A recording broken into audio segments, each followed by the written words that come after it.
Papo com o Anjo.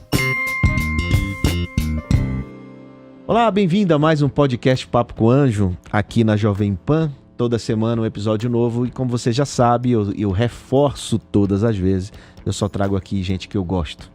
Amigos, mas que tenham muita coisa para te falar, para te ensinar e para te mostrar.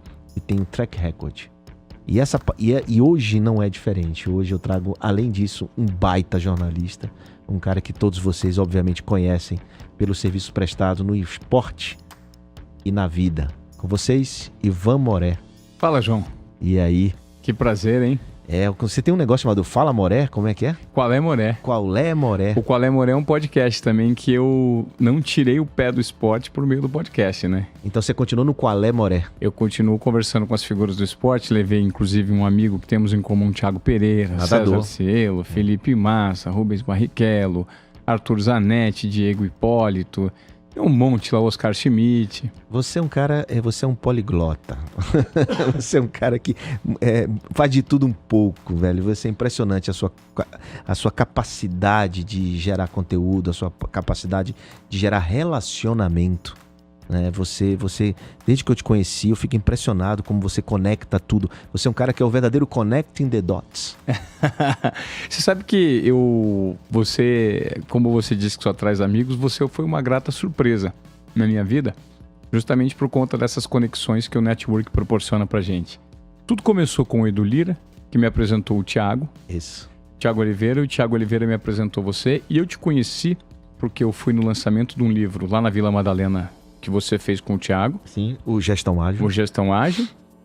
E fiquei na fila. E o seu filho, o Theo, me identificou na fila e foi lá, me chamou, pô, vamos furar a fila aqui, você pode passar? Eu falei, de jeito nenhum, não vou furar, porque...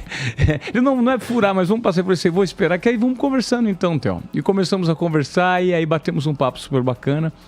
E aí foi gerando um relacionamento e eu tive o privilégio de entrevistá-lo no meu podcast, no Desobediência Produtiva. Exatamente. E hoje eu tô aqui, cara, para retribuir esse favor e também aprender muito com você, porque você é uma grande inspiração, uma das pessoas mais convergentes que eu conheço. Muito obrigado. Só traz gente bacana. Convergente, né? Você não é divergente, você é convergente. Muito bacana. A gente vai explicar um pouco para vocês o que é ser convergente, mas antes eu quero saber o que é ser desobediente produtivo. Porque o Qual é Moré já está claro que é um podcast onde você entrevista pessoas do mundo do esporte. Mas e o Desobediência Produtiva? O que significa e por que você criou isso? O Desobediência Produtiva, ele surgiu quando eu estava na TV Globo ainda. Nos últimos 3 anos que eu estava na casa, eu notei que eu precisava entregar. O mercado pediu uma palestra para mim. Perdão. O mercado pediu uma palestra e eu falei, cara, mas como é que eu vou ter uma palestra? Eu não sei o que eu sei. Eu sei só ser jornalista. Jornalista não dá palestra, eu vou ensinar as pessoas como é que escreve um texto, como é que fala na câmera. Até depois fui percebendo que isso tem até um nível de valor, de conteúdo. Mas aí eu peguei e bati um papo com 2 amigos. Falaram, Ivan, você tem uma maneira específica de se comportar ao longo da sua carreira. E essa maneira específica de se comportar, ela tem como você explicar. Ela gera uma provocação nas pessoas. E eu lá escrevi mais ou menos o que eu achava e entre os termos que eu coloquei para eles, que eram especialistas em montar palestra, estava lá. Ousadia planejada e desobediência produtiva, que era um itemzinho lá. Eles falaram, não, desobediência produtiva é a sua maneira de se comportar. Que nada mais é do que quebrar protocolos, que a gente vive rodeado por protocolos, e entregar mais do que o esperado usando a sua maneira de fazer. Todo mundo tem uma maneira de fazer. Todo mundo tem um know-how em algo e pode entregar adaptando ao seu jeito. E se você consegue quebrar alguns protocolos pré-estabelecidos, principalmente na nossa sociedade, no meio corporativo, isso prevalece muito, né, João? Para deixar um pouco mais tangível para as pessoas. Então, se conectar ao seu propósito, entregar aquilo que você é bom, mas da sua maneira de fazer. E gerar resultados a partir da desobediência produtiva é quebrar protocolos. Não é uma rebeldia, né? É uma rebeldia corporativa. Corporativa, mas uma rebeldia às vezes é mal interpretada, não? Então, ela pode ser mal interpretada se você tiver num sistema hierárquico um pouco ultrapassado. Como é o caso que você estava na televisão, por exemplo. Não quero falar mal aqui, pelo amor de Deus, não estou aqui. Mas esse é o objetivo. Mas quando você está numa corporação muito grande como a TV Globo, por exemplo, é um um elefante branco que demora muito a se mover em algumas direções e não acompanha paralelamente a velocidade do digital, né? Então, eu acho que o que falta, não só na TV Globo, mas nas grandes corporações, é você gerar um senso de propósito nas pessoas e fazer com que elas entendam o que a casa quer comunicar, mas não por meio da hierarquia, por meio de algo que você tem para doar em troco do seu salário, que não é só a sua força de trabalho. Você não pode ser obrigado a fazer o que você não quer. Você não é uma mente que não pode ser ouvida. Todo mundo tem algo a ensinar e todo mundo tem uma consideração a fazer sobre determinado trabalho ou desempenho ou tarefa que está executando dentro de uma corporação. Então, a partir do momento que você tem um gestor que você possa se dirigir a ele e você é ouvido, né? E que você tem os seus anseios, pelo menos em parte, ouvidos e aceitos e ponderados, você começa a ver valor naquilo que você faz. Porque eu não acredito mais, João, e isso é o que de fato eu vivia, que pessoa física e pessoa jurídica se separam dentro de uma corporação. É uma maneira que eu penso. Eu acho que as duas pessoas se juntam nessa corporação. Porque se você está alinhado a algo que você é bom e você tem liberdade para sugerir, para tentar compor, para adicionar no trabalho de alguém, você gera um clima, um ambiente muito mais produtivo, né? E às vezes você precisa sim peitar algumas hierarquias e algumas barreiras para você conseguir se impor e mostrar que você é um cara proativo, que você está comprometido com aquilo, além do que as pessoas esperam. Porque a regra que está pré-estabelecida, ela não necessariamente é a maneira como você consegue extrair o seu melhor desempenho, a sua melhor performance. Então o que você está dizendo é que, vamos dizer, quem está assistindo a gente trabalha numa empresa e a desobediência produtiva é você entregar mais do que está demandado, independente da hierarquia, né? Você inclusive pode desmontar o seu chefe, entre aspas, entregando mais do que ele não espera. Pô, esse cara sempre me entrega mais. Você ser proativo nesse sentido também, né? Vai chegar um momento que você vai torrar o saco, obviamente, de você estar entregando tanto e não tem retorno. Aí você toma uma decisão de sair. É isso. Né? Você toma uma decisão que eu acho que foi mais ou menos o que aconteceu com você. Exatamente. Foi exatamente isso. Então. Exatamente. Eu percebi que eu sugeria... Eu queria trazer marcas para dentro do programa, eu queria trazer branded content para compor e para desonerar a casa. Eu queria gerar engajamento 360, não só... quando você fala 360, ir para o online. E a TV sempre achou que nós deveríamos produzir conteúdo com a cabeça de quem produz conteúdo para a TV. Eu acho que não. A provocação que eu faço é o seguinte, João. Imagine você, se quando o YouTube surgiu, a TV tivesse se apropriado da imagem digital de todas aquelas figuras públicas que ela promove na vitrine da TV aberta. E fomentasse. Então, assim, o Ivan, além de você apresentar o Esporte Espetacular e o Globo Esporte... Você vai ter um canal no YouTube. Você vai ter um canal no YouTube e nós vamos... Tudo que sobrado que você faz, um pouco da sua persona, nós vamos colocar lá. E nós vamos ter uma participação nisso. Porque a gente quer atingir outros públicos, porque a gente está passando por um processo de transformação na nossa sociedade e nós... TV Globo, estamos observando. Nós queremos...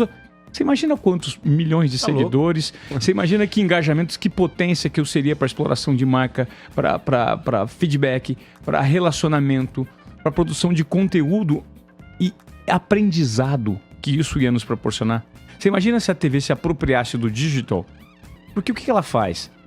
Ela coloca as figuras em evidência, coloca a gente na vitrine, mas acha que nós somos produto único e exclusivo dela. E tudo que existe em paralelo é concorrente. A TV Globo não fala YouTube, não fala Facebook, eles falam mídias sociais, não falam Twitter, porque eles acham que se falarem, eles estão promovendo essas mídias paralelas, que até um tempo atrás fez sentido, mas hoje deixou de ser. É irreversível, né? Não tem que não tenha, né? Não é difícil isso. E aí quando os caras me chamam e falam, você vai continuar aqui, mas num outro tipo de enquadramento, porque você dá trabalho, por causa disso e disso e disso, porque você quer sempre disruptar... Então você vai estar mais enquadrado ainda. Eu falei assim, então aí não serve mais para mim. E eu tenho muita gratidão, porque por 20 anos foi um movimento convergente que nós vivemos. Mas é importante que a gente também faça um mapeamento, João, e admita pra gente quando os ciclos terminam. E quando a gente precisa se lançar no mundo de peito aberto para aprender. E justamente no meu podcast, quando eu conversei contigo, e você me explicou o seguinte, Ivan, para quem é fruto da geração X e sempre esteve debaixo de uma grande corporação, você sair para empreender dando a cara a tapa de peito aberto e sem saber o que você vai ter de rendimento no fim do mês, isso gera uma insegurança absurda. E é exatamente isso que eu estou vivendo. E é exatamente esse desafio que tem feito com que uma nova faculdade se apresentar. Uma faculdade é um cardápio de conhecimento que você passa a absorver, né? Muito interessante. E é isso que eu estou vivendo. Você é o MBA da vida, né, velho? É. É o MBA da vida. Olha quem tá aqui. Da vizinha. Vem visitar a gente. É um MBA da vida, né? E aqui eu admiro isso. Você se lançou para o mercado, né? Fazendo educação, fazendo palestras, fazendo podcast, gerando outro tipo de mídia, outro tipo de conteúdo. Mas sem nada naquele momento, não estou falando hoje, estou falando naquele momento da saída, você não tinha nenhuma outra âncora, né? Você empreendeu na vida. Eu tinha, na verdade, um convite financeiramente muito... Então você saiu pelo convite? Não, pelo que me consta. Não, eu tinha um convite muito atraente da TV Record, e depois eu tive um outro convite muito atraente da Bandeirantes. Não, eu sei, mas você não saiu por isso. Não. Você saiu pela rebeldia, não, pelo cansaço. Pelo cansaço, pelo movimento divergente. Divergente, ok. Pela divergência, ok. Pela divergente. E aí, mas você foi empreender e não foi trabalhar novamente em nada fixo, digamos assim. Não, porque eu imaginei o seguinte, eu tenho 43, desde os 14 eu sempre fui assalariado, eu comecei numa rádio com 14 anos, ser operador de som, depois eu fui para uma faculdade que eu precisei trabalhar numa rádio, que eu fiz um concurso público, eu era funcionário da Universidade Estadual de Londrina e era aluno da Universidade Estadual de Londrina de jornalismo. E de lá eu saí direto para a TV Globo, fiquei 20 anos na TV Globo. E quando eu saí, eu nunca tive oportunidade de estudar num colégio particular, eu nunca tive a oportunidade de morar fora do Brasil. Eu fui viajar pela primeira vez, João. A primeira vez que eu andei de avião foi em 2004. Eu nunca tinha andado de avião. Foi quando eu ganhei um prêmio de melhor reportagem do estado e fui pra Alemanha.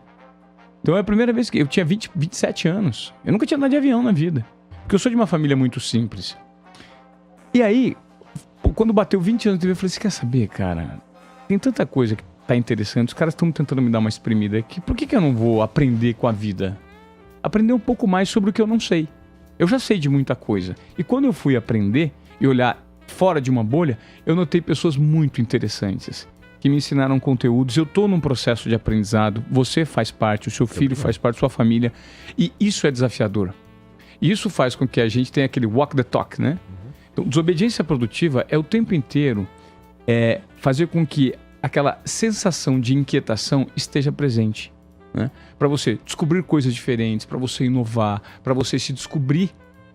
As pessoas não olham para dentro de si, né, João? As pessoas, você vê o mundo não como ele é, mas como você é. E dá sempre para ver um mundo diferente.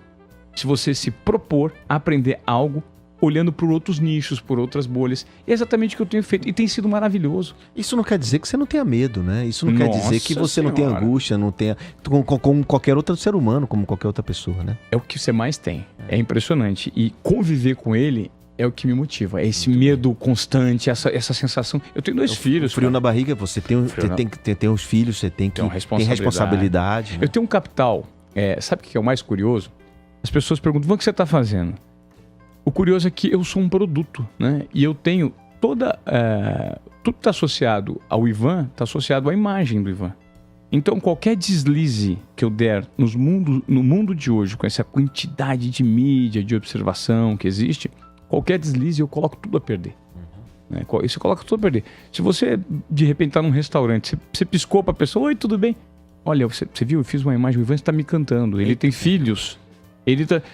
Qualquer coisa mal interpretada, até você explicar depois, então a gente tem que se policiar o tempo inteiro. E tem que ir em busca do conteúdo relevante. Daquelas pessoas que te ensinam, que te provocam, que te geram insights, que te tiram da zona de acomodação. Mas aí vem uma questão que eu acho que é muito bacana do que você está fazendo, é porque você está em busca do aprendizado, mas você está ensinando muito. Você está ensinando, cada live sua é um ensinamento. Cada vez que eu participei ou então assisti, eu aprendi algo. E você é muito inteligente. Você é muito acima da média. A sua inteligência é uma das maiores virtudes que você tem, a sua inteligência. Né? E você tem uma capacidade de repassar, de didática de falar, da maneira de explicar, que é maravilhosa. Então, assim, as pessoas gostam de estar perto de você, não só porque você tem um cara de relacionamento, né?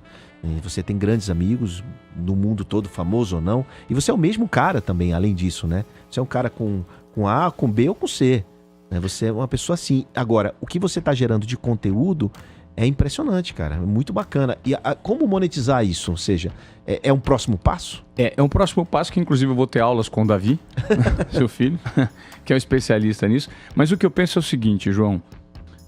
Quando eu saí da emissora, eu falei, eu quero fazer um podcast, que eu já queria lá dentro e não me permitiam. Eu quero fazer um podcast vinculado à minha palestra, que já existia o produto, já estava rodando a desobediência produtiva. E eu falei, o que eu preciso fazer? Eu preciso encontrar no mercado pessoas que são desobedientes produtivas, e trazer para cá e procurar sintetizar o que ela fez de diferente e a maneira que a cabeça dela trabalha diante de algumas situações para extrair conteúdo. Para mim, é uma maneira de eu me educar e democratizar essa educação. Então, quando eu pego um podcast e eu já tenho uma certa habilidade para entrevistar, porque eu trabalhei muito tempo com o microfone, então o que eu quero? Eu quero pegar pessoas disruptivas e eu chego lá, pego o João Kepler. João, me explica o que significa isso. Assim, de forma... Didática mesmo, assim, me desculpe pelas perguntas que eu posso fazer, que pode até parecer propor um nível de ignorância para algum nicho específico, mas eu tô aqui como jornalista, eu quero entender o que você faz, por que está gerando impacto, e isso é uma maneira de você fazer uma curadoria de conteúdo que sirva para algumas pessoas. Então, Desobediência Produtiva, ele tem uma trilha de conhecimento muito interessante. Porque quando eu converso com você, quando eu converso lá com o Rafa Velar, com o João Adib, com vários outliers, eu tento extrair o que eles têm de melhor e transformar isso em conteúdo, em experiência de vida, encurtando o caminho para muita gente que quer, que de repente não tem tempo. Nós vivemos hoje num mundo com uma quantidade muito grande, uma abundância, inclusive, de conteúdo. E as pessoas de informação, de informação. E as pessoas têm uma dificuldade para separar o joio do trigo. E para transformar aquilo em conhecimento. Em conhecimento. Então, quando você tem uma trilha que o cara fala assim, cara, vem por aqui, olha que interessante, olha que legal, olha que provocação que você está recebendo, olha que ponto de vista... Você já tinha parado para pensar nisso? Você ouviu essa referência? Você conhece sobre essa referência? Então você provoca as pessoas a procurarem algo interessante. E isso tem me gerado uma educação muito interessante. Então essa trilha, ela está vinculada a esse novo momento que eu estou vivendo. Agora, eu montei uma plataforma de conteúdo digital com o pessoal da NetShowMe, né? Que a gente pretende lançar em breve uma plataforma por recorrência, né? Sim, claro. Sou ator por recorrência. E muita gente... Ivan, poxa... Mas o conteúdo do Desobediência? Com conteúdo de desobediência. Ah, tá, com conteúdo de desobediência. Então, assim, eu já tenho lá... Aliás, bora fazer uma homenagem aqui pro pessoal do estúdio da gravação lá. Da Pod 360. Pod 360, cara, incrível. Se você quer fazer um podcast, procure a POD 360. Os caras são incríveis, velho. E eu só não faço lá porque eu tô aqui na Jovem Pan. Senão eu estaria fazendo lá na Pod 360. Eles são muito bons. Eles têm equipamentos de primeira, têm uma expertise muito grande. Maravilhoso. O estúdio é maravilhoso. Então, o que acontece? Existe essa plataforma, todo o conteúdo que eu disponibilizo no podcast, tem muita coisa que eu tenho gravado também em vídeo, né? E por que não... Poxa, se você me deu uma entrevista lá de 1 hora, tem 10 minutos, cara, que é a fina flor do pensamento do João Kepler, que já passou naquela 1 hora. Por que eu não pego isso e transformo num artigo, transformo num microbook, eu não transformo num trecho curto de... Ou até um livro inteiro de Desobediência Produtiva. Também, eu pretendo lançar o livro até dezembro, a gente já bateu o martelo com a editora Gente. Ah, Roseli, muito bem. Com a Roseli. Então, veja, a base, ela tá se formando. Agora, eu preciso, por meio desse aprendizado, que eu tenho muita cautela para não botar os pés pelas mãos, né? Então, essa cautela, às vezes, até me gera eu deixo de ser um pouco ousado, mas não sei se é ousadia ou cautela, porque eu não quero dar um passo em falso.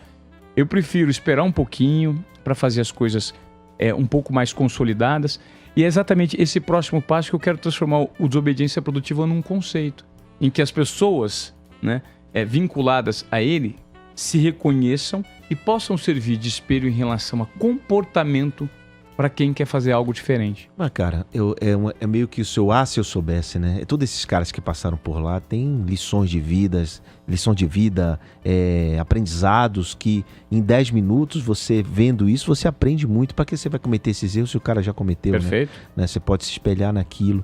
E isso é muito bacana, muito, muito interessante e mostra um pouco, quando você fala assim, eu não sei se eu sou ousado. Não, você é prudente. Você é prudente na sua essência. Só que você é prudente na sua essência, mas você é desobediente. Produtivo, né? Eu sempre fui contestador, sabe, João? Por que não? Mas por que não? Mas o porquê não é ruim. É você fazer perguntas, né? É muito importante você aprender a fazer perguntas, né? Então, assim como aprender a responder as coisas, fazer perguntas, que você é um jornalista, a sua vida toda foi fazer perguntas, né? Sim, fazer perguntas. E eu acho que o principal disso tudo é, pelo menos o que tem me norteado em toda a minha vida, em toda a minha carreira, quando eu estive dentro de uma corporação, foi a intuição. A intuição é algo que sempre me guiou, me direcionou. Porque as pessoas hoje pensam no time, né?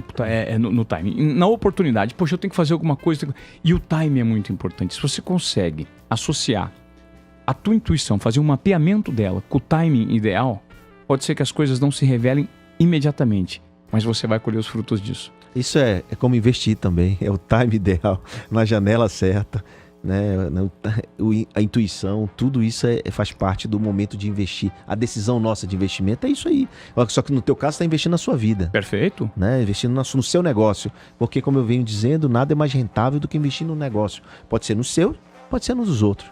Né? Desde que seja em negócio, do que ficar o dinheiro parado aí. Não, pra quê? Vamos investir em coisa produtiva. Sim. Né? Vamos investir na nossa vida, na nossa carreira, na nossa coisa. Na reinvenção de uma imagem, sabe? Na reinvenção de uma figura. Eu aprendi muita coisa no período que eu tive na TV Globo, mas as pessoas mais interessantes que eu conheci nos últimos 10 anos, certamente foram no período que eu estou fora da TV Globo.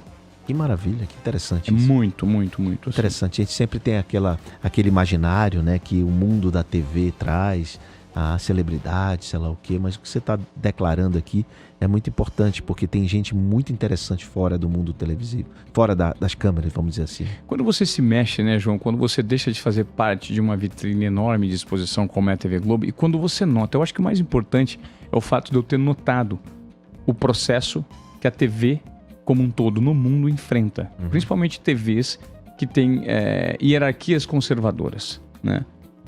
E a TV Globo ela tem, porque ela sempre teve uma liderança e um monopólio no mercado muito grandes, ambos, né? E hoje deixaram de ter. Hoje eles perceberam que a maior dor de cabeça não é da Record, da Band, a TV Globo. A maior dor de cabeça da TV Globo é o paralelo, é a Amazon, a Netflix, claro. Né?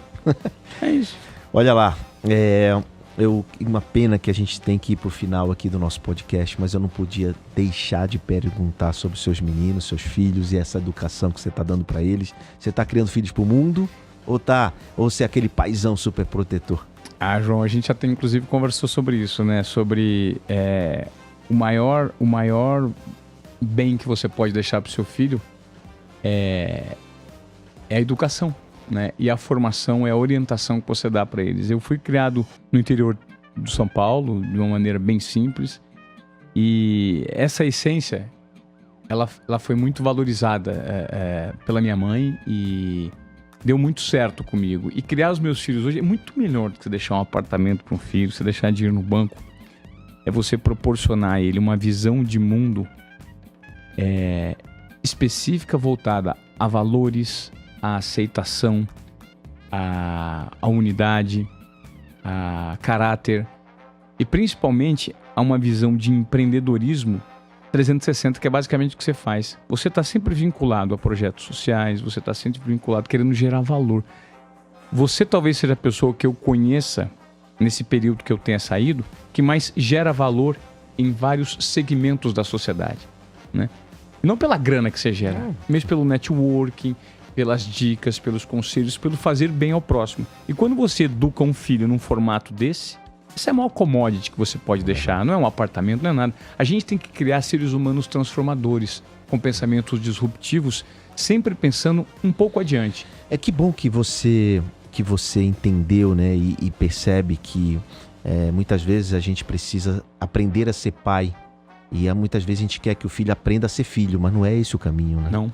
Não é, o moleque não precisa aprender a ser filho, a gente precisa aprender a ser pai. E direcioná-lo sobre aquilo que de fato ele quer, o que ele quer. vale. E ter aceitação, né, João? Exatamente. E é uma troca. Eles aprendem com a gente e eles também nos ensinam muito. E aprende muitas vezes, por exemplo, mas se você conseguir conduzir esse exemplo, as coisas melhoram muito. E eu vejo você, o carinho, porque isso não tem nada a ver. Isso, além disso, tem amor, né? Claro. Além disso, tem todo o processo de paternidade, de maternidade, de mãe, pai, amor. E você tem os seus meninos, eu vejo que tem essa química, vocês estão sempre juntos e é muito legal. Sempre que eu falo com você, não, agora eu vou com os meninos, não sei pra onde, eu vou não sei o que. Muito bacana. E isso eu respeito muito. Cara, admiração enorme por você. Você é um cara extremamente simples, um cara que tem uma imagem maravilhosa no mercado e tá conseguindo gerar conteúdo, gerar conhecimento, transbordar, digamos assim, tudo isso para muito mais gente, e eu te agradeço de coração você ter vindo aqui no Papo com Anjo. Papo com Anjo. Você já tem um papel de anjo da minha vida. Gravou meu podcast, foi sensacional, me dá várias orientações. Olha ali naquela câmera, então. Mínima. Olha ali naquela câmera ali e dá um recado para quem tá te assistindo aí, que tá te conhecendo agora e que tá... Olha só, eu tô aqui com o João Kepler, um cara maravilhoso. Não é pra falar de mim, pô. É um cara que me apresentou um ponto de desobediência produtiva que eu sequer conhecia, que é o setor de investimentos. Mas a mensagem final que eu gostaria de deixar para vocês é que conteúdo é infinito e a gente nunca deve parar de aprender. E a mensagem é: você não vê o mundo como ele é, você vê o mundo como você é. E sempre dá para ver de uma maneira mais interessante e mais inteligente. Muito bem, olha aí, bacana demais. É isso aí. Esse foi mais um Papo com Anjo. Até a próxima semana. Papo com o Anjo.